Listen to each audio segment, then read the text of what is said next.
Hey guys, it's Brennan the Paleo Dude, and I'm back with another Jurassic World figure review. Today we'll be taking a look at some of the new Wild Pack figures. These guys I picked up at Walmart because I wanted a double of the Shringasaurus. It's such a unique and cool animal, especially since it's such an oddball with those horns on its head surviving into the Triassic period. So pretty obscure critter to add to the Jurassic lineup, and of course loving that it's from the Triassic.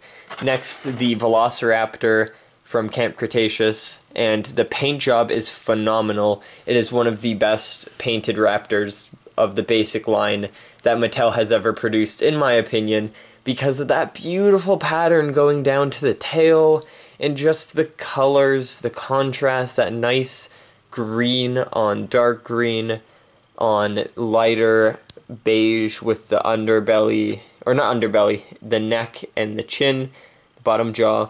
There's none on the stomach, but I just love it in general, and that orange eye with the slit really helps bring the figure together, especially with the highlights on the head, around the eye. That is definitely really great in Mattel's figures. I love when they put the paint around the eyes. Why am I out of breath? Oh my god. Just like in the Herrerasaurus right here, you can see they highlight the eye with a cool bit of paint. I love when they do that. So this is my third Raptor, so now I'll have a pack. See, it's not often that I buy the same Raptor, but with these green ones and the Camp Cretaceous tiger stripe raptors, I just had to cave in and get more. So without further ado, let's get these figs out of the package, and we'll take a look. And we just lost one of them. And we'll take a look at them a little bit closer. So let's start with the Raptor.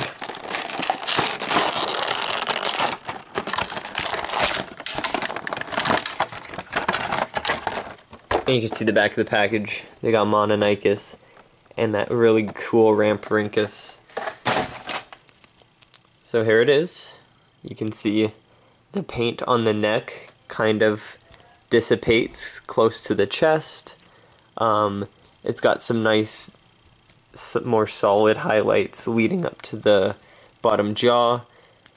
And the inside of the mouth surprisingly is painted, the top and the tongue. It's not usual that we got the top of the mouth painted, but that's really neat that they actually did on this figure. And again, loving the darker highlights of paint around the eye, and then the top of the head, down the back, and then down the tail about less than halfway. This is the long leg raptor mold, which is nice. Of course, they've been using this ever since they made it, and we can actually grab the scan code too while we're at it. So there is the scan code. Okay, so next we've got the Sharingasaurus. It's a pretty chunky build, a wide figure for sure, and I love the neck articulation too. It's kind of like on a ball joint. I mean, I always love when the figures have a ball joint neck. It's not too often that we get Wild Pack and Attack Pack assortments with this neck joint, with the ball joint. I think the last one we got was the Spinoceratops with that feature, and now we have a more unique animal. Let's open the jaw. I like how they gave it a Tyrannosaur head. That's very off from the actual real-life counterpart. This would have been a herbivore, actually, but they made it look more like a carnivore, which is interesting. You can see the forward-facing eyes like a carnivore, the teeth and head shape and neck build like a carnivore, very powerful, muscular.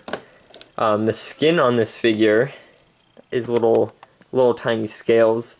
It reminds me very much of like a lizard, and they're very fine, I guess like Komodo dragon-like scales, and then you can see the veins and the wrinkles in the body as well. So Mattel's still keeping up the quality of these details in their molds, which is really nice.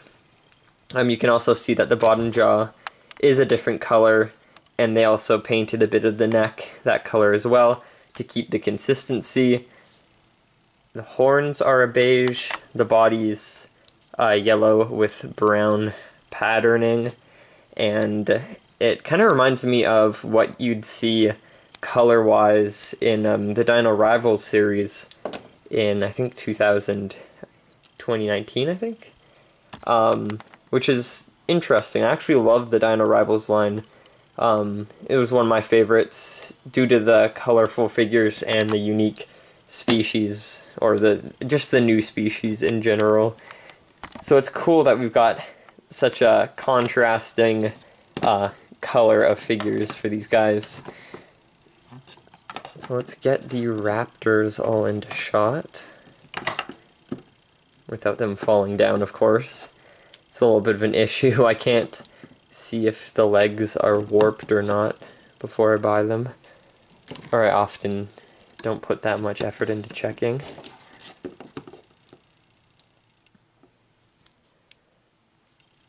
Here we go. There they are. Holy cow. So that's nice. This is going to be good for photography. Usually I get 2 of each when it comes to unique species, like from the Jurassic and stuff. When I can, I wasn't able to get 2 of the Scutosaurus, Postasuchus, or Dimetrodon, but now's a good time to start. You can see you can make them fight like that. That's really cool. The necks, when they bend down and align like that, they're really good for headbutting, which is pretty cool. It's a unique feature, I guess, for like play and photography. It'd be nice to see a dino damage version of this, because they've got a lot of surface space on the stomach region here for dino damage, though it's unlikely. I don't know if they're going to continue the dino damage lineup or not, seeing as they kind of been killing it off to just a few large figures. There we go. So yeah, no, absolutely digging these guys, and I'm so glad to finally have a second set of the Raptor and the Sharingasaurus for sure. Kind of remind me of the dogs from Ghostbusters. Man, these are going to be great for photography. Okay, so I hope you guys enjoyed this review. More or less, it was just a fun little unboxing to show that I picked up some extra figures from the lineup. So I hope you guys... Did I say I hope you guys enjoy already? I usually sometimes accidentally say that, because I get robotic in the videos, and then I get repetitive. It's kind of like a routine, right? So, yeah, no. I'm gonna say it again, because I have to, I'm forced to. Hope you guys enjoyed the video, and if you did, make sure to check out my other ones. I'll link the unboxing with the full set of these figures at the end of the video here. And I will also include a playlist with the scan codes, with all of the Wild Pack figures from the new lineup. So that'll be good. And yeah, I'll see you all in the next video then. Bye-bye.